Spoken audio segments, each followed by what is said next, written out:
Hello and welcome back to another video. In this problem, we're looking at a group of 10th grade students who responded to a survey which asked which math course they were taking.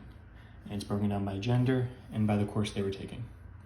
We're asked which of the following categories out of these four accounts for approximately 19% of the survey respondents. So what we're going to do is we're going to say, okay, for whatever category is, we're going to say the number in the category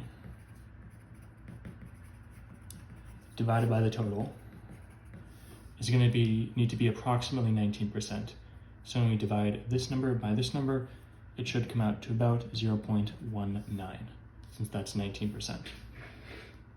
So now we just have to find these values, and the total, the number on the bottom, is always going to be 310, because that's the total by gender and the total by class.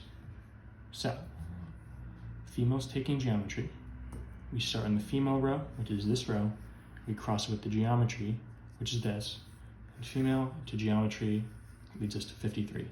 So for A, we have 53 over 310, which is 0.17, roughly.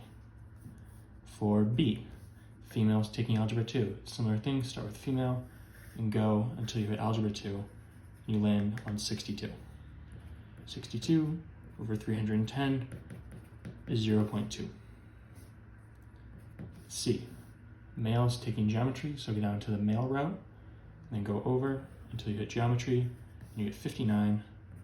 Again, all of these are over 310 because it's asking out of all the survey respondents. So it's out of the full total, which is 310.